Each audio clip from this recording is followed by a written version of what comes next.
Hello friends, welcome to your channel MP R. आशा करती हूँ कि आप सभी स्वस्थ होंगे, निरंतर अपने एग्जाम की तैयारी कर रहे होंगे। हम पढ़ रहे थे मध्यकालीन भारतीय इतिहास घटना चक्र पूर्वावलोकन से। तो चलिए स्टार्ट करते हैं। यदि फ्रेंड्स आप हमारे चैनल पर नए हैं, अभी तक चैनल सब्सक्राइब नहीं किया है तो प्लीज़ वीडियो को लाइक कीजिए, कमेंट कीजिए, चैनल को सब्सक्राइब कीजिए और अपने प्यारे प्यारे फ्रेंड्स के साथ वीडियो को शेयर कीजिए। आज हमारा टॉपिक है खिलजी वंश। तो चलिए स्टार्ट करते हैं खिलजी वंश से। जलालुद्दीन खिलजी ने 1290 में खिलजी वंश की स्थापना की थी।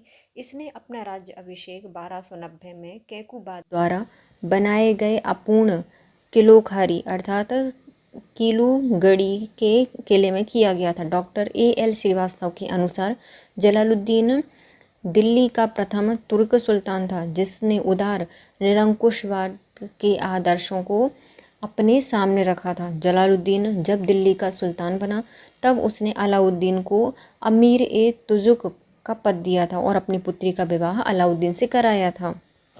मलिक छज्जू का विद्रोह को दबाने के लिए महत्वपूर्ण भूमिका के कारण अलाउद्दीन खिलजी को कड़ा मनिकपुर की सूबेदारी प्राप्त हुई थी। किनका विद्रोह किया था? तो मलिक छज्जू का विद्रोह दबाया था इन्होंने। अलाउद्दीन दिल्ली का पहला सुल्तान था जिसने धर्म पर राज्य का नियंत्रण स्थापित किया था। धर्म पर राज्य का नियंत्रण स्थापित किया है अलाउद्दीन खिलजी ने। इसने अपने आप को यामी-उद खलीफा नसीरी अमीर उल मुमिनीन बताया था। यह उलेमा वर्ग के प्रभाव से मुक्त रहा। अलाउद्दीन खिलजी एक महत्वाकांक्षी सुल्तान था। इसने सुल्तान होने के साथ साथ इन्होंने सिकंदर द्वितीय शाही की उपाधि धारण की थी। इसने अपने सिक्के पर अंकित कराया था। अलाउद्दीन का प्रसिद्ध सेनापति जाफर खां मंगोलों के विद्रोह लड़ता हुआ मारा गया था, जो अपने समय का श्रेष्ठ एवं साहसी सेनापति था। पद्मिनी राणा रतन सिंह की पत्नी थी। अलाउद्दीन खिलजी के मेवाड़ की राजधानी चित्तौड़ पर आक्रमण के दौरान राणा रतन सिंह की मृत्यु हो जाने के कारण उनकी पत्नी पद्मावती ने जौहर कर लिया था। पद्मिनी की कहानी के आधार पर 1540 में मलिक मोहम्मद जायसी द्वारा लिखित काव्य पुस्तक पद्मावत है। अलाउद्दीन के शासनकाल के प्रारंभ के कुछ विद्रोह हुए हैं। इन विद्रोहों के कारण पर विचार करके अलाउद्दीन खिलजी ने इसे समाप्त करने के लिए 4 अध्यादेश जारी कराए थे। पहले अध्यादेश के द्वारा उपहार, पेंशन, दान में प्राप्त भूमि आदि व्यक्तियों से वापस ले ली गई थी। सरकारी अधिकारियों को सभी व्यक्तियों से अधिकाधिक कर देने का आदेश दिया था। दूसरे अध्यादेश के अनुसार गुप्तचर विभाग का संगठन किया गया था। तीसरे अध्यादेश के अनुसार मादक पदार्थ जैसे शराब, भांग आदि का प्रयोग और जुआ खेलने पर रोक लगा दी गई थी। चौथे अध्यादेश के द्वारा सरदार और अमीरों की दावतों, विवाह संबंधों पर प्रतिबंध लगाए गए थे। अलाउद्दीन के आक्रमण के समय देवगिरी के शासक रामचंद्र देव थे। 1296 में देवगिरी के शासक रामचंद्र देव ने अलाउद्दीन के सफल आक्रमण से बाध्य होकर उसके प्रति वर्ष एलिचपुर की आय भेजने का वादा किया था, परंतु 1305 में अर्थात 1306 में उसने उस कर को दिल्ली को नहीं भेजा, जिस कारण से 1307 में अलाउद्दीन ने मलिक काफूर के नेतृत्व में एक सेना देवगिरी पर आक्रमण करने के लिए भेजी। राजा रामचंद्र देव युद्ध में पराजित हुए और उन्होंने आत्मसमर्पण कर दिया। अलाउद्दीन ने रामचंद्र के प्रति सम्मानपूर्वक व्यवहार किया और उन्हें राय रायण की उपाधि दी। 6 माह पश्चात उसे 1 लाख सोने का टका और नवसारी का जिला देकर उनके राज्य वापस भेज दिया गया।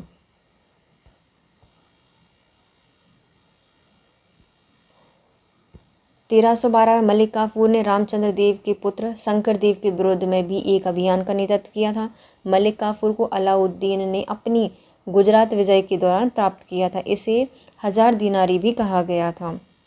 अलाउद्दीन पहला सुल्तान था जिन्होंने भूमि की पैमाइश कराकर लगान वसूला था। इनकी व्यवस्था को लागू करने के लिए अलाउद्दीन ने एक पृथक विभाग दीवाने मुस्तकराज की स्थापना की थी। अलाउद्दीन ने परंपरागत लगान अधिकारियों जिसमें खुद्दम और चौधरी से लगान वसूल करने के अधिकार छीन लिए थे। उसने सारे विशेषाधिकार समाप्त कर दिए। उनकी भूमि से कर लिए जाने लगे और बाकी अन्य सभी कर भी लिए जाने लगे, जिसके कारण खुद जमींदार वलाहार अर्थात साधारण किसान में कोई भी अंतर नहीं रहा। अलाउद्दीन की राजस्व और लगान व्यवस्था का मुख्य उद्देश्य एक शक्तिशाली और निरंकुश राज्य की स्थापना करना था। उसने अन्य सभी व्यक्तियों से भूमि छीन ली जिन्हें वह मिल्क अर्थात राज्य द्वारा प्रदत्त संपत्ति, इनाम, इदरात या पेंशन होती थी। इसे क्या कहा गया? मिल्क कहा गया है। वक्फ, जो कि धर्मार्थ प्राप्त हुई तो भूमि थी, आदि के रूप में मिली हुई भूमि को ले लिया। फलतः खालिसा भूमि अधिक पैमाने पर विकसित हुई थी। अलाउद्दीन ने उपज का 50% भूमि कर या खराज के रूप में निश्चित कर दिया। अलाउद्दीन भारत के प्रथम मुस्लिम शासक थे जिन्होंने भूमि की वास्तविक आय पर राजस्व निश्चित किया था। मतलब जो आय होगी उसके अकॉर्डिंग राजस्व देना पड़ेगा। अलाउद्दीन ने बाजार नियंत्रण एवं मूल नियंत्रण की नीति लागू की थी। अलाउद्दीन ने अपने बाजार नियंत्रण की सफलता के लिए कुशल कर्मचारी नियुक्त किए थे। इसने मलिक कबूल को सहना या बाजार का अधीक्षक नियुक्त किया था। बर्नी इन बाजार सुधारों का उद्देश्य मंगोलों के विरुद्ध एक विशाल सेना तैयार करने और हिंदुओं में विद्रोह के विचार ना पनपने देने को बताता था। सल्तनतकालीन शासक अलाउद्दीन ने सामाजिक वितरण प्रणाली प्रारंभ की थी। अलाउद्दीन के द्वारा लगाए गए 2 नवीन कर थे, जिसमें घरी कर जो कि घरों और झोपड़ियों पर लगाया जाता था, दूसरा है चराई कर जो कि दुधारू पशुओं पर लगाया जाता था। 1306 के बाद अलाउद्दीन खिलजी के समय में दिल्ली सल्तनत एवं मंगोल के बीच में सीमा रावी नदी थी। सुल्तान गियासुद्दीन तुगलक के समय में सिर मुगल के नेतृत्व में 1325 में मंगोल सेना ने सिंधु को अवश्य पार किया था, लेकिन सामना के सूबेदार मलिक शादी ने उन्हें हरा दिया। मुबारक खिलजी ने स्वयं को खलीफा घोषित किया था। उल इमाम, खिलाफत अल्लाह आदि उपाधि धारण की थी। इन्होंने वह सर्वथा अयोग्य था। नसरुद्दीन खुसरव शाह 15 अप्रैल से 7 सितंबर 1320 तक हिंदू से परिवर्तित होकर मुसलमान बना था। इसने अपने नाम का खुतबा पढ़वाया था। पैगंबर का सेनापति की उपाधि धारण की थी। इसने विरोधियों ने इसे इस्लाम का शत्रु और इस्लाम खतरे में है का नारा दिया था, इसके विरोधियों ने। अब आते हैं खिलजी वंश से संबंधित प्रश्न। पहला, कौन सा सुल्तान नया धर्म चलाना चाहता था किंतु उलेमा लोगों ने विरोध किया था? तो ये है अलाउद्दीन खिलजी। अलाउद्दीन खिलजी एक महत्वाकांक्षी सुल्तान था जिसने सिकंदर द्वितीय शानी की उपाधि धारण की थी। इसने अपने सिक्कों पर अंकित कराया था वह संपूर्ण विश्व को जीतने की अभिलाषा रखता था और साथ ही एक नवीन धर्म चलाने की भी, किंतु अपने वफादार मित्र और कोतवाल अलाउल मुल्क की सलाह पर उसने अपना विचार बदल दिया था।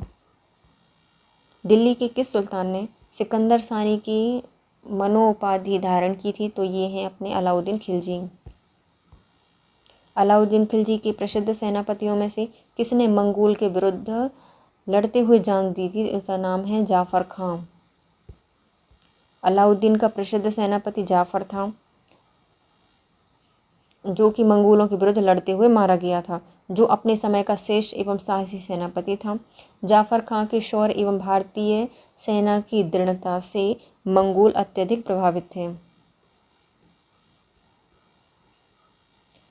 रानी पद्मिनी का नाम अलाउद्दीन की चित्तौड़ विजय से जुड़ जाता है। इनके पति का नाम क्या था? राणा रतन सिंह। पद्मिनी की कहानी के आधार बनाकर 1540 में मलिक मोहम्मद जायसी द्वारा काव्य पुस्तक पद्मावत लिखी गई है, जिसके अनुसार पद्मिनी चित्तौड़ के राजा रतन सिंह की अत्यंत सुंदर और विदुषी पत्नी थी। अमीर खुसरो ने सुलेमान और रानी शैवा के प्रेम प्रसंग का उल्लेख अपने ग्रंथों में किया है। अमीर खुसरो ने किसका? सुलेमान और रानी शैवा का। इसने अपने संदेशों में अलाउद्दीन की समता सुलेमान से की है और पद्मी की तुलना सेवा से की है। संभवतः इसी को आधार मानकर मलिक मोहम्मद जायसी ने पद्मावत की रचना की और राणा रतन सिंह की रानी पद्मिनी की कहानी बनी। कथन और कारण बताइए। अलाउद्दीन की दक्षिण अभियान धन प्राप्ति के अभियान थे, तो पहला तो सही हो जाएगा। दूसरा, यह दक्षिण राज्यों को कब्जा करने चाहता था, नहीं कब्जा नहीं चाहता था, बस राजस्व चाहता था, दूसरा गलत हो जाएगा। Doctor A.S. लाल लिखते हैं कि धन के लालच और गौरव की लालसा ने अलाउद्दीन को भी दक्षिण की सभी राज्यों पर एक बार एक आक्रमण करने की प्रेरणा दी थी। दक्षिण भारत के इन राज्यों पर आक्रमण करने का अलाउद्दीन का उद्देश्य धन और विजय की लालसा थी। इसके अतिरिक्त वह उनकी आंतरिक नीति में हस्तक्षेप नहीं करना चाहता था। दक्षिण राज्यों को अपने कब्जे में तो नहीं चाहता था। अलाउद्दीन खिलजी के आक्रमण के समय देवगिरी के राजा कौन थे? रामचंद्र देव थे, जिनको राय राणा की उपाधि दी गई है, राय रायन की। अलाउद्दीन के आक्रमण के समय देवगिरी के शासक रामचंद्र देव थे। 1296 में देवगिरी के शासक रामचंद्र देव ने अलाउद्दीन के सफल अभियान से बाध्य होकर उससे प्रतिवर्ष एलिचपुर के आय भेजने का वादा किया, परंतु 1305 और 1306 में इन्होंने कर नहीं भेजा, जिसके कारण 1307 में अलाउद्दीन ने मलिक काफूर के नेतृत्व में एक सेना देवगिरी पर आक्रमण करने के लिए भेजी। राजा रामचंद्र देव युद्ध में पराजित हो गए और उन्होंने आत्मसमर्पण कर दिया। सूची 1 को सूची 2 से मिलाइए। रणथंभौर हमीर देव के विरुद्ध हुई थी। चित्तौड़ की विजय राणा रतन सिंह के विरुद्ध हुई थी। देवगिरी में राजा रामचंद्र राय थे, राजा रामचंद्र, और गुजरात में थे कर्णदेव। रणथंभौर में थी हम्बीर, चित्तौड़ में थे राजा रतन सिंह, देवगिरी में थे राजा रामचंद्र और गुजरात में थे कर्णदेव। ये जो मानचित्र में दिया गया है इसको हमें देखना है कि ये किसके अभियान है ना, तो ये हैं मलिक काफूर के। किसके हैं? मलिक काफूर के अभियान थे। किस सुल्तान के काल में खालसा भूमि अधिक पैमाने में विकसित की गई थी? तो खालसा भूमि बहुत ज़्यादा हो गई थी, तो यह है अलाउद्दीन के समय। अलाउद्दीन की राजस्व और लगान व्यवस्था का मुख्य उद्देश्य एक शक्तिशाली निरंकुश राज्य की स्थापना करना था। उसने उन सभी व्यक्तियों से भूमि छीन ली थी जिन्हें वह मिल्क, राज द्वारा प्रदत्त संपत्ति, इनाम, इंदरात, पेंशन आदि मानता था। वक्फ अर्थात धर्मार्थ प्राप्त भूमि आदि के रूप में मिलती थी। फलतः खालसा भूमि अधिक पैमाने पर विकसित हुई थी। किस सुल्तान के बारे में कहा गया है कि उसने भूमि कर को उत्पादन के 50% तक लगा दिया था? तो यह है अलाउद्दीन खिलजी और मोहम्मद बिन तुगलक, दोनों ने ये काम किए हैं। अलाउद्दीन खिलजी ने उपज का 50% भूमि कर खराज के रूप में वसूला था।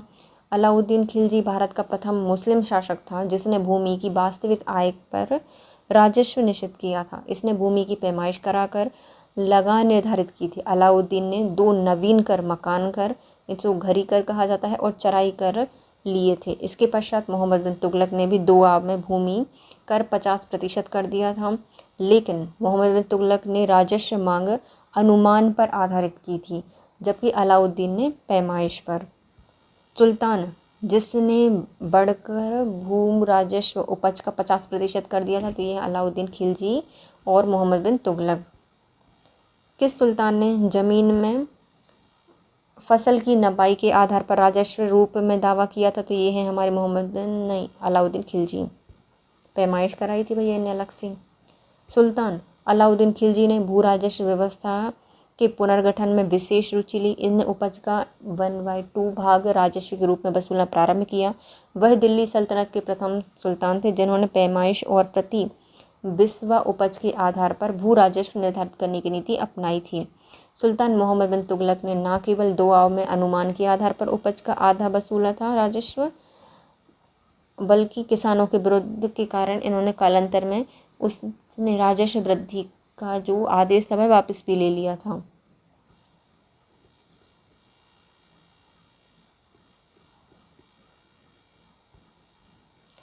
नीचे दिए गए कुछ कथन हैं जो कि अलाउद्दीन खिलजी से संबंधित हैं। इसने कृषक जमीन की पैमाइश के बाद जमीन की मालगुजारी वसूली थी, तो ये सही, पहले पैमाइश गई थी फिर मालगुजारी को वसूला था। इसने लगान को अपनी पूरी सल्तनत पर लागू किया था? नहीं, पूरी सल्तनत पर नहीं किया था। इसने प्रांतों के गवर्नर के अधिकारों को समाप्त कर दिया था, तो ये भी सही है, तो पहला और तीसरा सही हो जाएंगे। अलाउद्दीन खिलजी की लगान व्यवस्था संपूर्ण साम्राज्य में समान रूप से लागू नहीं थी।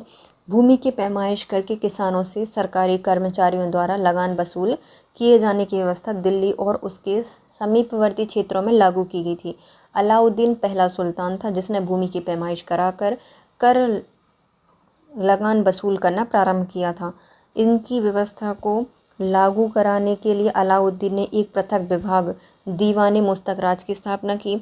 अलाउद्दीन ने परंपरागत लगान अधिकारियों जैसे खुद मुकद्दम चौधरी से लगान वसूल करने का अधिकार छीन लिया था। इसने सारे विशेष अधिकार समाप्त कर दिए।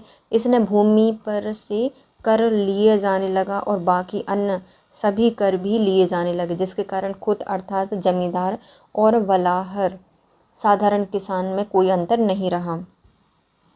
अब आती है कथन को कारण से बताइए। अलाउद्दीन ने दिल्ली में मूल नियंत्रण लागू किया था, तो सही हो जाएगा। वह दिल्ली में अपने राज्य भवन के निर्माण में लगे हुए कारीगरों को कम वेतन देना चाहता था। नहीं, ये गलत है। अलाउद्दीन ने मूल नियंत्रण की नीति को लागू किया था। अलाउद्दीन ने अपने बाजार नियंत्रण की सफलता के लिए कुशल कर्मचारी नियुक्त किए थे। उसने मलिक कबूल को शहना अर्थात बाजार का अधीक्षक नियुक्त किया था। उनके कार्य में सहायता देने के लिए घुड़सवार और पैदल व्यक्तियों की विशेष टुकड़ी बनाई गई थी। इसने विस्तृत अधिकार दिए गए थे उसको। यह सारे व्यापारियों पर नियंत्रण रखता था और बाजार की कीमतों पर उतार चढ़ाव और बाजार की सामान्य स्थिति की सूचना सुल्तान को देते थे। बर्नी इन बाजार सुधारों का उद्देश्य मंगोलों के विरुद्ध एक विशाल सेना तैयार करना था। हिंदुओं में विद्रोह के विचार ना पनपे, ये भी बताता था। कारीगरों को कम वेतन देने से इसका कोई संबंध नहीं है, अतः कथन सही है, कारण गलत है। निम्नलिखित में से किस सुल्तान ने बाजार सुधार लागू किए हैं? अलाउद्दीन खिलजी ने। किस मुस्लिम शासकों में से एक ने मूल नियंत्रण पद्धति को पहली बार लागू किया है? तो अलाउद्दीन खिलजी ने। सल्तनत काल में अलाउद्दीन खिलजी द्वारा बाजार नियंत्रण मूल नियंत्रण पद्धति को लागू किया गया है। अलाउद्दीन ने केंद्र में एक बड़ी एवं स्थायी सेना रखी थी, उसे नगद वेतन देता था। ऐसा करने वाला वह दिल्ली का पहला सुल्तान था। यह सेना का व्यय बहुत अधिक था। बर्नी के अनुसार यदि इतनी बड़ी सेना को साधारण वेतन भी दिया जाए तो राज्य का खजाना 5 या 6 वर्ष तक में ही समाप्त हो जाएगा। अतः अलाउद्दीन ने सेना के खर्च में कमी करने के लिए सैनिकों के वेतन में कमी की, परंतु उनके सैनिक सुविधापूर्वक रह सकें, इसके लिए उसने वस्तुओं के मूल्य निश्चित किए थे और दरें कम कर दी थीं। बाजार नियंत्रण प्रथा लागू की थी अलाउद्दीन खिलजी ने। बाजार कीमतों को नियंत्रित करने के लिए अलाउद्दीन के प्रयास थे। इसने बहुत सफलता प्राप्त की थी। अलाउद्दीन के आर्थिक सुधार एक बड़ी सेना का भरण पोषण, कालाबाजारी को रोकना, विद्रोह पर अंकुश लगाने के लिए था। इन सब के लिए सुल्तान ने बाजार में मूल नियंत्रण के लिए कई नियम और प्रमुख अधिकारियों की नियुक्ति की थी। उसने मलिक कबूल को सहना एवं बाजार अधीक्षक नियुक्त किया था। उनके मूल्य में स्थिरता बनाए रखने के लिए कई सहायक विस्तृत अधिकार दिए थे, जिससे नियमों को उसने बड़ी कठोरता से लागू किया था, जिसका परिणाम हुआ कि मुनाफाखोरी और कालाबाजारी बंद हो गई। निम्नलिखित में से किस मध्यकालीन शासक ने सार्वजनिक वितरण प्रणाली लागू की थी? तो अलाउद्दीन खिलजी ने। सल्तनत काल में अलाउद्दीन खिलजी ने सार्वजनिक वितरण प्रणाली लागू की है। सल्तनत काल में सामाजिक वितरण प्रणाली किसके द्वारा प्रारंभ की गई है? अलाउद्दीन खिलजी ने प्रारंभ की है। घरी और गृह कर लगाने वाला दिल्ली का पहला सुल्तान है अलाउद्दीन खिलजी। घरी अर्थात घरों में झोपड़ियों में लगता था कर, और चराई मतलब जो दुधारू पशु हैं उन पर लगता था। 1306 में अलाउद्दीन के समय दिल्ली के सुल्तान तथा मंगोलों के बीच में सीमा बनी थी रावी नदी। 1306 में उसके बाद अलाउद्दीन के समय में दिल्ली सल्तनत और मंगोलों के बीच सीमा रावी नदी थी।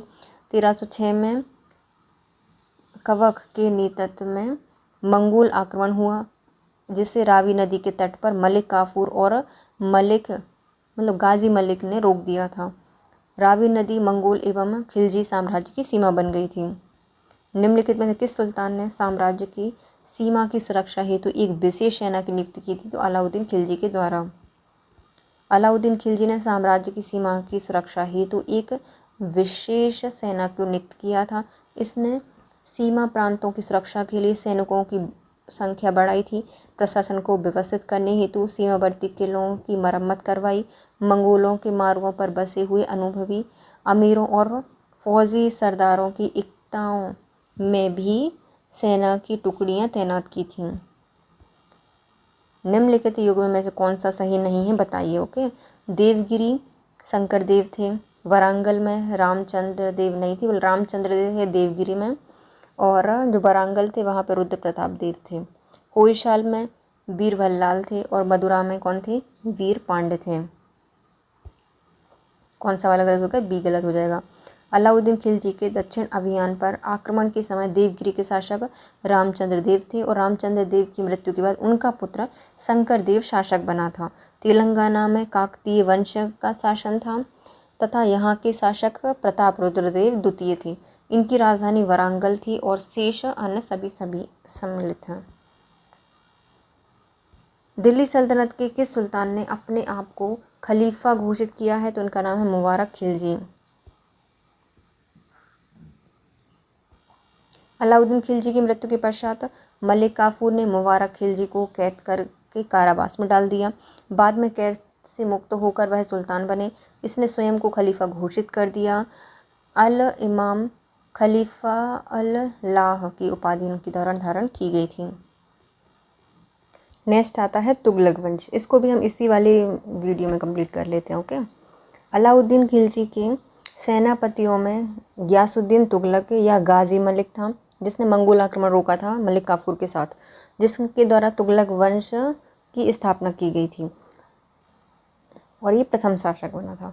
इसकी माता हिंदू जाट महिला थी और पिता एक करोना तुर्क थे जो कि बलवन का दास था। गयासुद्दीन तुगलक अलाउद्दीन खिलजी के शासनकाल में कई महत्वपूर्ण अभियानों का अध्यक्ष था।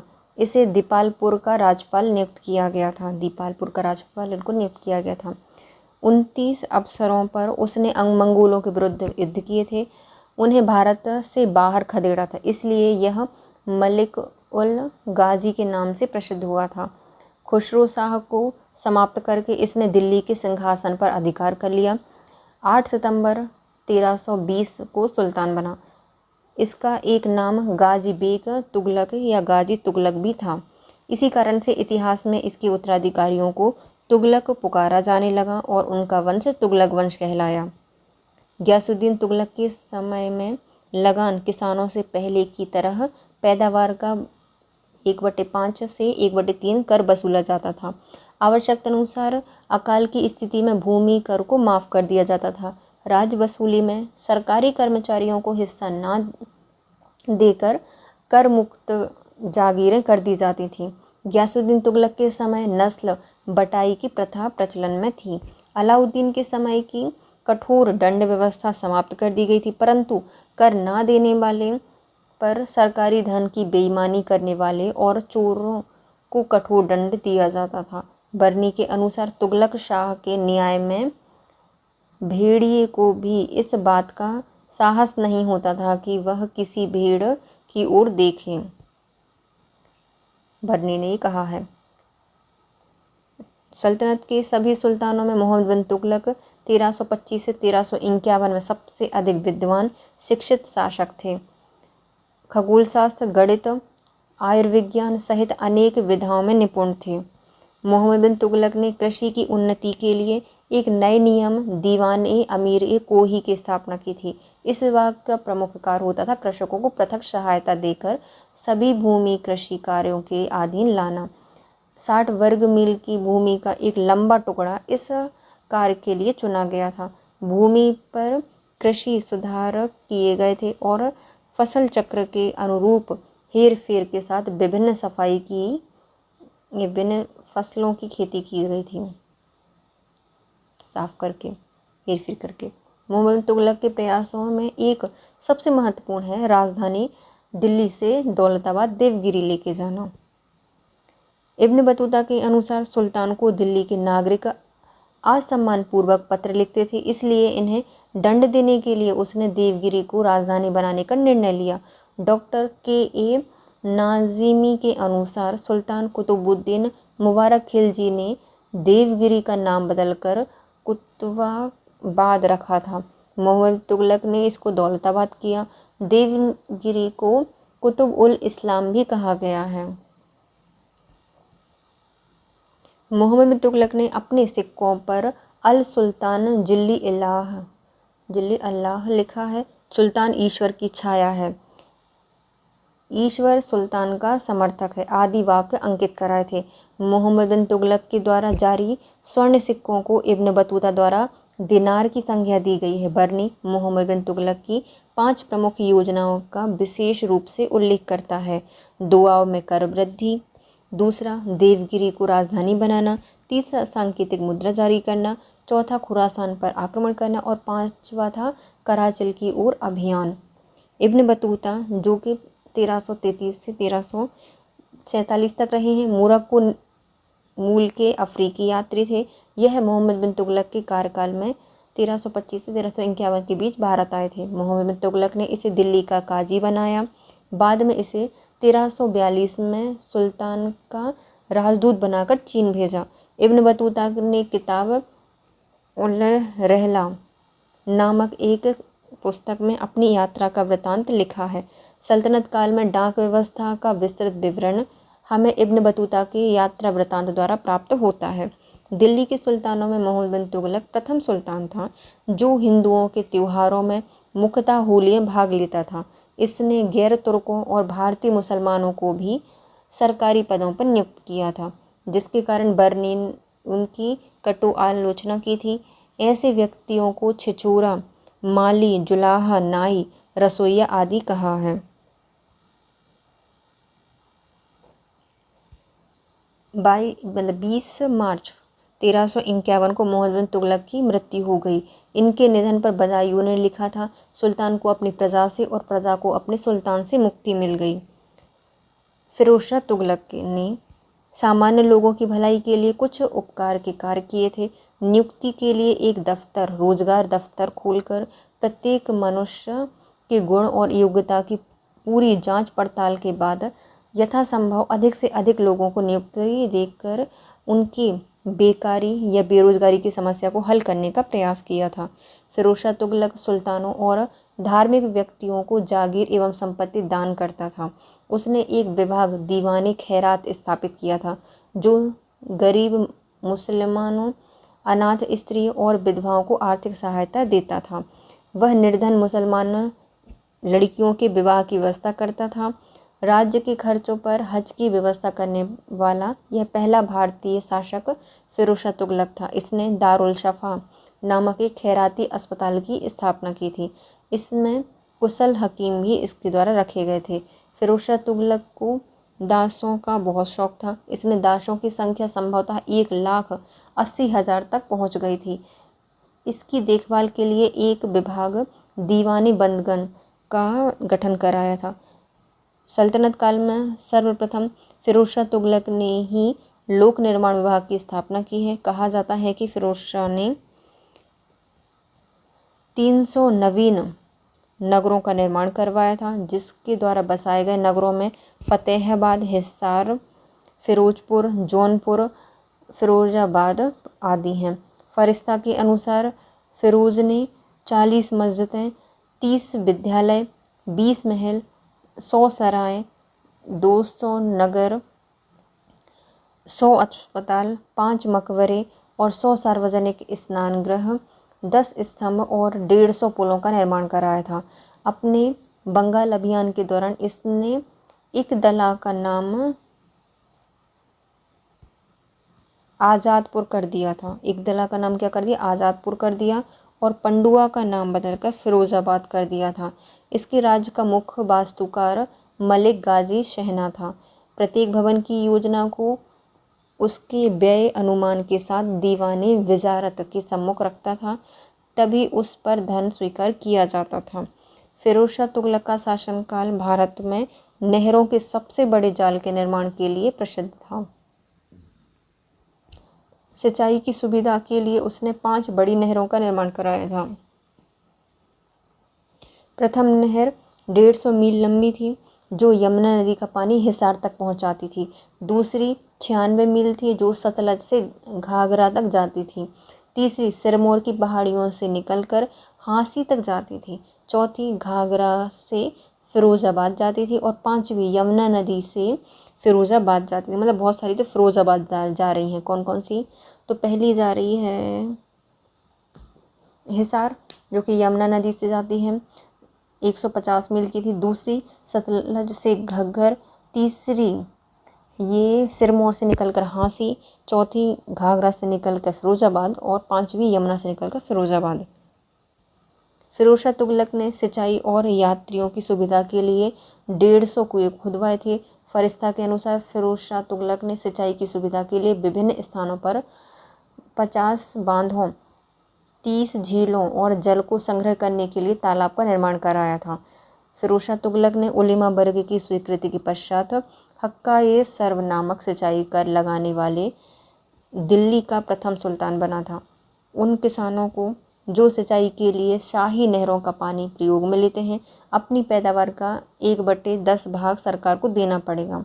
फिरोज शाह तुगलक द्वारा ब्राह्मणों पर भी जजिया कर लगाया गया था। उल्लेखनीय है कि उस समय तक ब्राह्मणों पर कर नहीं लगता था।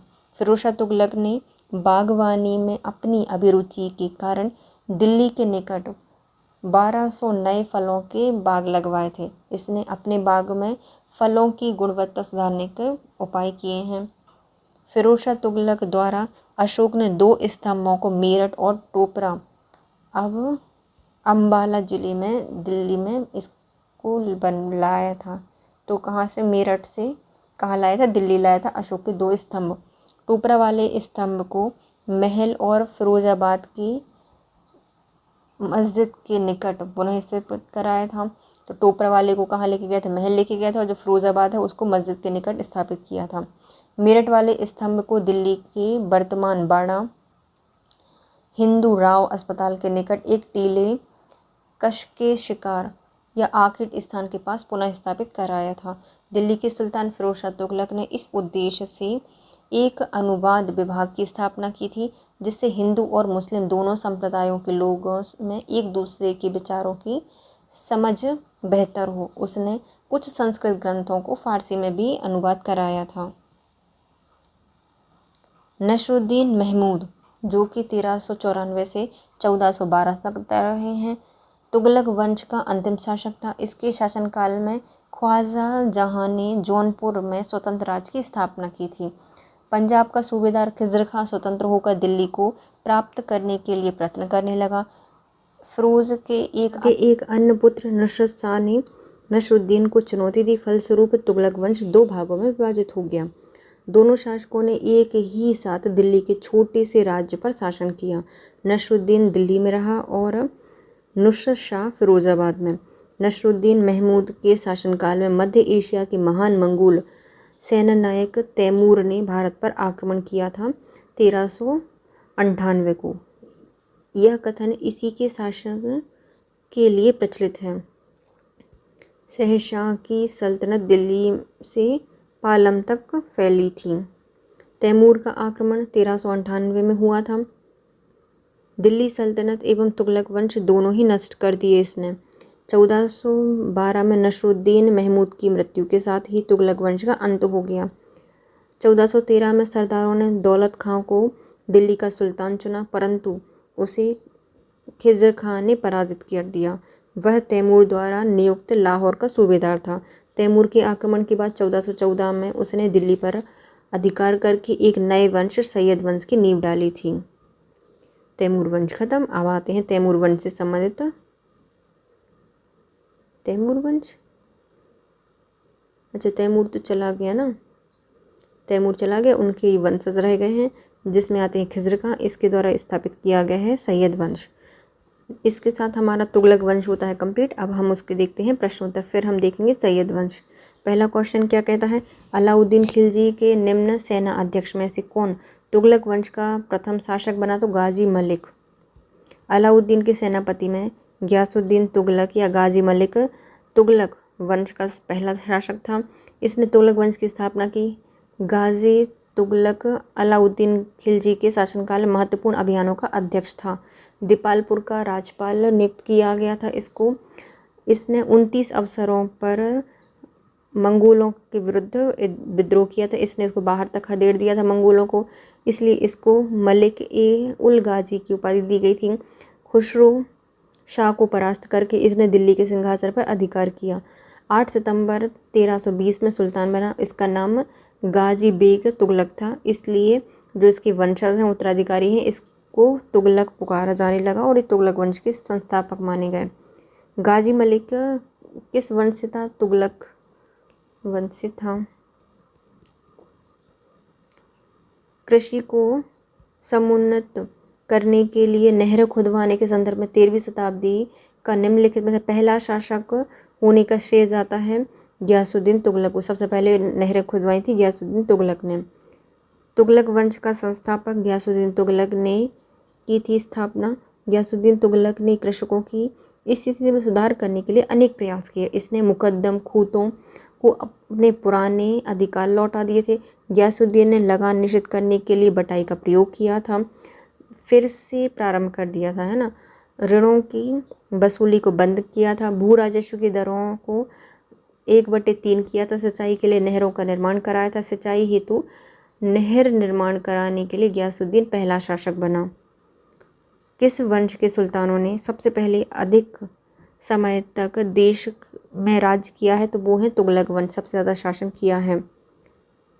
गुलाम वंश के सुल्तानों ने 1206 से 1290 तक, खिलजी ने 1290 से 1320 तक, लोधी ने 1451 से 1526 तक और तुगलक वंश ने 1320 से 1412 तक शासन किए हैं और तुगलकों का सबसे ज़्यादा है। दिल्ली सल्तनत का सर्वाधिक विद्वान शासक जो कि खगोल शास्त्र, गणित, आयुर्विज्ञान सहित कई विद्याओं में माहिर थे, तो ये मोहम्मद बिन तुगलक। दिल्ली सुल्तान के सभी सुल्तानों में मोहम्मद बिन तुगलक सबसे ज़्यादा विद्वान शिक्षित शासक थे। यह खगोल शास्त्र, गणित, आयुर्विज्ञान के सहित कई विधाओं में निपुण थे। अमीर ए कोही एक नया विभाग किसने बनवाया था? तो इसको बनाया था अमीर ए कोही को अलाउद्दीन नहीं, मोहम्मद बिन तुगलक के द्वारा।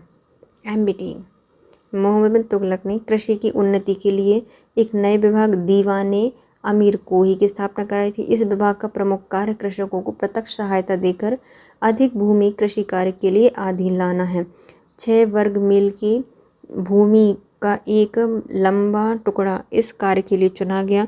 भूमि पर कृषि सुधार के लिए और फसल चक्र के अनुरूप हेरफेर के साथ विभिन्न फसलों की खेती की गई। दिल्ली के किस सुल्तान ने एक पृथक कृषि विभाग की स्थापना की थी? तो मोहम्मद बिन तुगलक ने फसल चक्र की योजना बनाई थी। दीवाने कोही मोहम्मद बिन तुगलक ने प्रारंभ किए हैं। मोहम्मद बिन तुगलक ने अपनी राजधानी बनाई थी दौलताबाद। मोहम्मद बिन तुगलक के द्वारा प्रयोग किए गए सबसे महत्वपूर्ण आते हैं राजधानी परिवर्तन, जो कि दिल्ली से दौलताबाद की गई थी। बर्नी के अनुसार साम्राज्य के केंद्र में होने के कारण देवगिरी को राजधानी बनाया था। दिल्ली से दौलताबाद राजधानी स्थानांतरित की गई थी मोहम्मद बिन तुगलक के द्वारा। भारत में सर्वप्रथम सांकेतिक मुद्रा का प्रचलन कराया है मोहम्मद बिन तुगलक ने। सबसे पहले सांकेतिक मुद्रा लाए हैं। मोहम्मद बिन तुगलक ने अपने शासनकाल में विभिन्न प्रकार के सिक्के चलवाए थे। उन सभी का उचित मूल्य निश्चित किया था, परंतु सांकेतिक मुद्रा का प्रचलन एक विशिष्टता रही है। बर्नी के कथानुसार खजाने में चांदी की कमी और साम्राज्य विस्तार की नीति को कार्य रूप से परिणय करने की वजह से मोहम्मद बिन तुगलक को सांकेतिक मुद्रा चलानी पड़ी थी। ईरान में करवात खां के समय में सांकेतिक मुद्रा चलाई गई थी, यद्यपि वहाँ यह प्रयोग असफल हुआ था, परंतु चीन में कबुलाई खां के समय में सांकेतिक मुद्रा का प्रयोग सफलपूर्वक किया गया था। संभवतः नवीन अन्वेषणों का प्रयोग करने वाले मोहम्मद बिन तुगलक उन देशों से प्रेरणा प्राप्त की थी। आधुनिक इतिहासकारों का भी यही मत है। इसके समय में संपूर्ण विश्व में चांदी की कमी हो गई थी और भारत में तो बहुत कमी थी, इस कारण से इसने सांकेतिक मुद्राएं चलवाई थीं। निम्नलिखित में कौन सा पहला सुल्तान है जिसने भारत में सांकेतिक मुद्रा चलाई? मोहम्मद बिन तुगलक। इसके शासनकाल में क्रांतिकारी योजनाओं के लिए जाना जाता है। इसकी प्रमुख योजनाएं मुद्रा व्यवस्था से संबंधित है। इसने तांबे तथा विभिन्न मिश्र सिक्कों कांसे के सिक्के चलवाए थे जिनका मूल्य तात्कालीन जारी चांदी के सिक्के के बराबर था, जिसे सांकेतिक मुद्रा कहा गया है। प्रयोग करने वाले मोहम्मद बिन तुगलक भारत के पहले सुल्तान बने। यह योजना बाजार में अव्यवस्था उत्पन्न करने के कारण असफल रही थी। जब उसने राजत्व प्राप्त किया तो वह शरीयत के नियमों और आदेशों से पूर्णतः स्वतंत्र था। बर्नी ने यह किसके लिए कहा है? तो ये कहा है मोहम्मद बिन तुगलक के लिए। जियाउद्दीन बर्नी कहते हैं कि अपनी तारीख ए फिरोजशाही में कथन और कारण, मोहम्मद बिन तुगलक ने एक नए स्वर्ण सिक्के जारी किए थे जो कि इब्न बतूता द्वारा दीनार कहलाए। तो ये सही है। मोहम्मद बिन तुगलक ने पश्चिम एशियाई और उत्तरी अफ्रीकी देशों के साथ व्यापार में वृद्धि करने के लिए स्वर्ण के सिक्कों की टोकन मुद्रा जारी करना चाहते थे, तो ये गलत हो जाएगा। मोहम्मद बिन तुगलक द्वारा जारी किए गए सोने के सिक्के को इब्न बतूता द्वारा दीनार की संज्ञा दी गई है। मोहम्मद बिन तुगलक अपनी सैन्य शक्तियों में अभिवृद्धि करने के लिए तांबे के सिक्कों की टोकन मुद्रा जारी करना चाहता था, ना कि पश्चिम एशियाई देशों और उत्तर अफ्रीकी देशों के साथ व्यापार करने के लिए स्वर्ण का टोकन मुद्रा। कथन और कारण बताइए। कथन कहता है मोहम्मद बिन तुगलक की प्रतीक मुद्रा योजना असफल सिद्ध हुई थी, तो पहला सही हो जाएगा। मोहम्मद बिन तुगलक का मुद्रण निर्गम का उचित नियंत्रण नहीं था, तो ये भी सही हो जाएगा और सही व्याख्या भी करता है। पहले दुआब में कर वृद्धि, देवगिरी की राजधानी परिवर्तन, सांकेतिक मुद्रा जारी करना, खुरासान पर आक्रमण करना, कराचिल की ओर अभियान करना। सांकेतिक मुद्रा या प्रतीक मुद्रा योजना असफलता का प्रमुख कारण सिक्के ढलवाने का राज नियंत्रण न होना था। प्रतीक मुद्रा का मूल्य चांदी के मुद्रा के मूल्य के बराबर रखा गया था, जिसके कारण उसकी अनेक जाली टकसाल बन गई। लगान जाली सिक्कों से दिया जाने लगा। मूर देशों का यात्री इब्न बतूता किसके शासनकाल में भारत आया था? मोहम्मद बिन तुगलक के समय आया था। इब्न बतूता 1333 से आए हैं और 1347 तक रहे हैं। मोरक्को यात्री थे, अफ्रीकी यात्री थे। यह मोहम्मद बिन तुगलक के कार्यकाल में भारत आए थे और इन्हें दिल्ली का काज नियुक्त किया था। मध्यकालीन यात्री लेखक इब्न बतूता कहाँ के निवासी थे? मोरक्को के। इब्न बतूता भारत किसके शासन में आए थे? मोहम्मद बिन तुगलक के समय। किसके शासनकाल में डाक व्यवस्था का विस्तृत विवरण किया गया है? तो मोहम्मद बिन तुगलक ने के समय इब्न बतूता के द्वारा किया गया है। सल्तनत काल में डाक व्यवस्था का विस्तृत विवरण इब्न बतूता के यात्रा वृत्तांत द्वारा प्राप्त होता है। यह मोरक्को के तांजीर प्रदेश का निवासी था। मोहम्मद बिन तुगलक के शासनकाल में भारत आया और किताब उल रहला इसकी प्रसिद्ध पुस्तक है। कश्मीर घाटी के अंतिम मुगल शासक यूसुफ शाह चक्र, जिन्हें मुगल सम्राट अकबर द्वारा बिहार में निर्वासित किया गया था, तो वो कौन है? नालंदा में दफन है। कश्मीर घाटी के अंतिम मुगल शासक यूसुफ शाह चक्र को दिल्ली के मुगल सम्राटों द्वारा अकबर द्वारा निर्वासित किया गया था। निर्वासन के दौरान यूसुफ शाह चक्र की मृत्यु 1592 में बिहार में हो गई थी। इन्हें नालंदा में दफनाया गया था। होली त्यौहार में सार्वजनिक उत्सव में भाग लेने वाले दिल्ली के पहले सुल्तान मोहम्मद बिन तुगलक। दिल्ली के किस मुस्लिम शासक के निधन पर एक इतिहासकार ने लिखा था कि राजा को प्रजा से और प्रजा को राजा से मुक्ति मिल गई है? तो ये लिखा है मोहम्मद बिन तुगलक के लिए, और वो लिखा है बदायूनी ने। मोहम्मद बिन तुगलक द्वारा दौलताबाद को राजधानी बनाया गया था। तभी तंगी के नेतृत्व में गुजरात में एक विद्रोह हो गया। सुल्तान स्वयं इस विद्रोह को दबाने के लिए गुजरात गए। तागी पराजित हुआ और भागकर सिंध चला गया। सुल्तान गुजरात में शांति व्यवस्था स्थापित करके तागी से बात को समाप्त करने के लिए सिंध की ओर रवाना हुए। मार्ग में ही सुल्तान बीमार हो गए। ठट्टा के निकट 20 मार्च 1351 को इनकी मृत्यु हो गई। इनके निधन पर बधाई उन्होंने लिखा था कि सुल्तान को उनकी प्रजा से और प्रजा को अपने सुल्तान से मुक्ति मिल गई। इतिहासकार बदायूं ने किसकी मृत्यु पर लिखा है? सुल्तान को अपनी प्रजा से और प्रजा को अपने सुल्तान से मुक्ति मिली है। मोहम्मद बिन तुगलक के बारे में कहा है। बेरोजगारों को रोजगार दिलवाया है किसने? फिरोज शाह तुगलक ने। फिरोज शाह तुगलक ने सामान्य लोगों की भलाई के लिए कुछ उपकर के कार्य किए हैं। नियुक्ति के लिए एक दफ्तर, रोजगार दफ्तर खोला।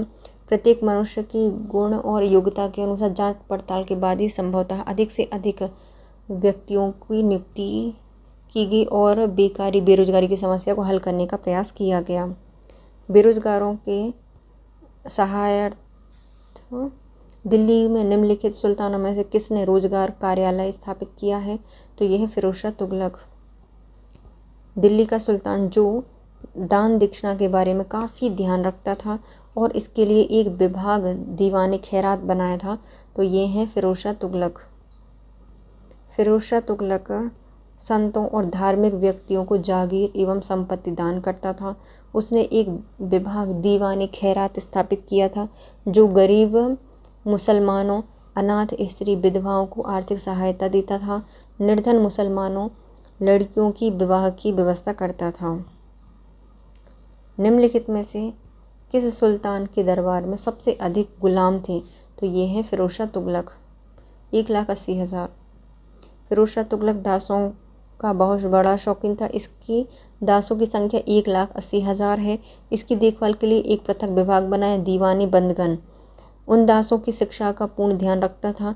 प्रत्येक दास को 10 से 100 टके के बीच वेतन दिया जाता था। कभी कभी जागीरें भी मिलती थी। फिरोज शाह के यह शौक राज्य के लिए हानिकारक सिद्ध हुआ। मध्यकालीन भारतीय राजाओं के संदर्भ में निम्नलिखित में सही बताइए। अलाउद्दीन खिलजी ने पहले एक आरिज विभाग बनवाया था। बलबन ने अपनी सेना के घोड़ों को दागने की प्रथा प्रारंभ की थी। ये दोनों अपोजिट हैं। मोहम्मद बिन तुगलक के बाद दिल्ली की गद्दी पर उसके चाचा बैठे नहीं। फिरोज शाह तुगलक ने गुलामों का एक विभाग बनाया था, तो सही है, जिसको दीवाने बंदगन कहा गया है। मंगोलों से मुकाबला करने के लिए बलबन ने एक सैन्य विभाग बनवाया था जिसे दीवाने अर्ज कहा गया है। बलबन ने अपना सैन्य मंत्री दीवाने अर्ज इमाद उल मुल्क को बनाया था, जो अत्यंत ईमानदार परिश्रमी व्यक्ति था। बलबन ने इसे वजीर के आर्थिक नियंत्रण से मुक्त रखा ताकि उसे धन की कमी ना हो। बलबन की सेना की अच्छी व्यवस्था का बहुत अधिक श्रेय इमाद उल मुल्क को जाता है। घोड़ों को दागने की प्रथा बलबन ने नहीं बल्कि अलाउद्दीन ने शुरू की थी।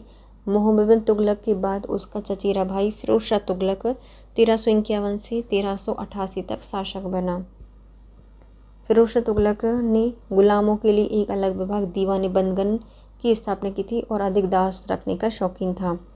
सर्वप्रथम लोक निर्माण विभाग बनाया है फिरोज शाह तुगलक ने। सल्तनत काल में सर्वप्रथम फिरोज शाह तुगलक ने ही लोक निर्माण विभाग की स्थापना की। कहा जाता है कि फिरोज ने 300 नवीन नगरों का निर्माण कराया था।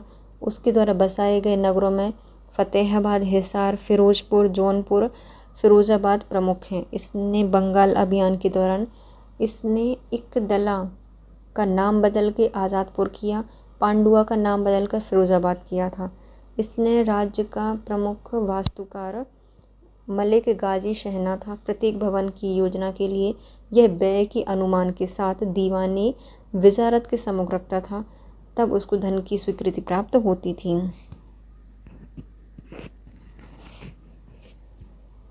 दिल्ली को जो सुल्तान भारत में नहरों के लिए सबसे बड़े जाल के निर्माण के लिए जाना जाता है वो है फिरोज शाह तुगलक। फिरोज शाह तुगलक का शासनकाल भारत में नहरों के सबसे बड़े जाल के लिए जाना जाता है। सिंचाई की सुविधा के लिए इसने 5 बड़े नहरों का निर्माण कराया था। फिरोज शाह तुगलक उलेमा वर्ग की स्वीकृति के पश्चात हक ए शर्व नामक सिंचाई कर लगाने वाले दिल्ली के प्रथम सुल्तान थे। उन किसानों को जो सिंचाई के लिए शाही नहरों का पानी प्रयोग में लाते थे, अपनी पैदावार का 1/10 भाग सरकार को देना पड़ता था। दिल्ली के किस सुल्तान ने सबसे ज़्यादा नहरें बनवाई हैं? फिरोज शाह तुगलक। कहाँ गए ये हैं? हक-ए-शर्व सिंचाई पर कल लगाने वाला दिल्ली का पहला सुल्तान बना है फिरोज शाह तुगलक। दिल्ली के किस सुल्तान को ब्राह्मणों पर जजिया कर लगाने का कहा जाता है? तो फिरोज शाह तुगलक ने लगाया जाता है। फिरोज शाह तुगलक ने ब्राह्मणों पर भी जजिया कर लगाया था। उस समय तक ब्राह्मणों को कोई कर नहीं देना पड़ता था, वो सभी करों से मुक्त थे। ब्राह्मणों ने इसके विरुद्ध में दिल्ली में भूख हड़ताल की थी। अंत में दिल्ली के अन्य हिंदुओं ने ब्राह्मणों के हिस्से का जजिया कर देने का निर्णय लिया था। निम्नलिखित में से किस सुल्तान ने फलों की गुणवत्ता सुधारने के लिए उपाय किए हैं? तो फिरोज शाह तुगलक ने। इन्होंने 1200 नए फलों के बाग लगवाए थे और बागों की फलों की गुणवत्ता को सुधारने में भी प्रयास किए हैं। टोपरा और मेरठ से 2 अशोक स्तंभों को लेकर आया था फिरोज शाह तुगलक। फिरोज शाह तुगलक की विशेषता यह थी कि उसने अपने पूर्ववर्ती राजा और कुलीन पुरुषों के भवनों की मरम्मत कराने और उन्हें पुनर्निर्मित कराने में बहुत ध्यान दिया था। उसने अपने निर्माण में भी अधिक भवन के पुनः स्थापित करने के लिए महत्व दिया। इसके द्वारा अशोक के 2 स्तंभों को मेरठ, टोपरा अब अम्बाला जिले में है, वहाँ से दिल्ली लाया था। टोपरा वाले स्तंभ को महल में और फिरोजाबाद की मस्जिद के निकट स्थापित किया है। मेरठ वाले स्तंभ को दिल्ली के वर्तमान बड़ा हिंदूराव अस्पताल के निकट एक टीले, कश के शिकार और आखेट स्थान के पास स्थापित किया गया। दिल्ली का कौन सा सुल्तान है जो कि अशोक स्तंभ को दिल्ली लाया था? फिरोज शाह तुगलक।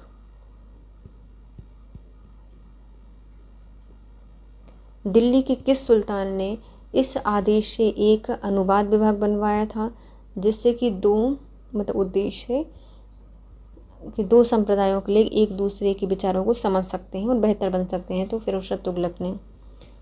दिल्ली के सुल्तान फिरोज शाह तुगलक ने अनुवाद विभाग की स्थापना की थी जिससे कि हिंदू एवं मुसलमान दोनों संप्रदाय के लोगों एक दूसरे से विचारों को समझ सकें और उनमें कुछ संस्कृत ग्रंथों का ही फारसी अनुवाद कराया था। राजा के खर्च पर हज की यात्रा कराने वाला पहला शासक फिरोज शाह तुगलक। राज्य के खर्च पर हज की व्यवस्था करने वाले पहले भारतीय शासक बने हैं फिरोज शाह तुगलक। दारुल शफा नामक एक खैराती अस्पताल बनाया था जिसमें कुशल हुकीम रखे गए थे। फिरोज शाह तुगलक द्वारा स्थापित दारुल शफा क्या था? एक खैराती अस्पताल था ये। दिल्ली के सुल्तान में तुगलक राजवंश का अंतिम शासक था नसरुद्दीन महमूद। नसरुद्दीन महमूद 1394 से 1412 तक तुगलक वंश के अंतिम शासक थे। इसके शासनकाल में ख्वाजा जहां ने जौनपुर में स्वतंत्र राज्य स्थापित किया। पंजाब के सूबेदार खिज़्र खां स्वतंत्र होकर दिल्ली को प्राप्त करने के लिए प्रयत्न करने लगे। फिरोज के एक नए पुत्र नुसरत शाह ने नसरुद्दीन को चुनौती दी। फलस्वरूप तुगलक वंश 2 भागों में विभाजित हो गया। दोनों शासकों ने एक ही साथ दिल्ली के छोटे से राज्य पर शासन किया। नसरुद्दीन दिल्ली में रहा, नुसरत शाह फिरोजाबाद में। नसरुद्दीन महमूद के शासनकाल में एक मध्य एशिया के महान मंगोल राज सेना नायक तैमूर ने भारत पर आक्रमण किया था 1398 में। तभी इन्हीं के टाइम पे कहा जाता है कि शहंशाह की जो सल्तनत है वह दिल्ली से पालम तक फैल गई थी। तैमूर ने किसके शासनकाल में आक्रमण किया? नसरुद्दीन के समय। ऑप्शन ही नहीं है। नसरुद्दीन के समय तैमूर का आक्रमण हुआ था 1394 से 1412 तक रहे हैं और दिल्ली पर आक्रमण किया है इन्हें 1398 में। इनका उद्देश्य तैमूर ने स्वयं स्पष्ट किया है कि इन्होंने एक काफिरों से युद्ध, उनका विनाश तथा दूसरों था धन प्राप्ति। जनवरी 1399 में तैमूर फिरोजाबाद, मेरठ, हरिद्वार, कांगड़ा, जम्मू होता हुआ वापस लौटा। जाने से पहले उसने खिज़रा खां को मुल्तान और दीपालपुर, लाहौर का सूबेदार नियुक्त किया था। तैमूर लंक ने किस वर्ष भारत पर आक्रमण किया था? 1398 में किया था। तैमूर के आक्रमण के बाद भारत में किस वंश का राज हुआ? सैयद वंश का। तैमूर के आक्रमण 1398 के बाद दिल्ली सल्तनत में तुगलक वंश दोनों नष्ट हो गए। 1412 में नसरुद्दीन महमूद की मृत्यु के साथ ही तुगलक वंश का अंत हो गया। 1413 में सरदारों ने दौलत खां को दिल्ली के शासक के रूप में चुना, परंतु खिज़र खां ने पराजय कर दिया उनको। वह तैमूर द्वारा नियुक्त लाहौर का सूबेदार था। तैमूर के आक्रमण के बाद 1414 में उसने दिल्ली पर अधिकार किया और सैयद वंश की नींव रखी। कालानुक्रम बताइए इनके जो दिए गए हैं। ओके, तो पहले आते हैं हमारे नुकरुद्दीन, गुलाम वंश के हैं ये। फिर आते हैं फिरोज मतलब मुबारक खां, फिर फिरोज शाह तुगलक, और फिर आते हैं आलम शाह। सीट सही हो जाएगा, मतलब सही है 1 2 3 4। रुकनुद्दीन ये 1236 में रहे हैं। मुबारक खां यह 1316 से 1320 तक रहे हैं। फिरोज शाह तुगलक 1351 से 1388 तक। शाह आलम ये 1445 से 1451 तक। रुकनुद्दीन 1236 में इल्तुतमिश की मृत्यु के बाद शासक बना। रुकनुद्दीन ने रजिया को अपना उत्तराधिकारी नियुक्त किया। मुबारक खां यह 1316 में मुबारक खिलजी के नाम से दिल्ली का सुल्तान बना। फिरोज शाह तुगलक ने 1351 से 1388 तक दिल्ली पर शासन किया है। और सैयद वंशी शासक शाह आलम 1445 से 1451 तक दिल्ली पर शासन किया है। नेक्स्ट है हमारा लोधी वंश, जिसको हम करेंगे कल। तब तक के लिए bye guys. If you like my video please share, subscribe and comment. Thank you so much guys, have a nice day.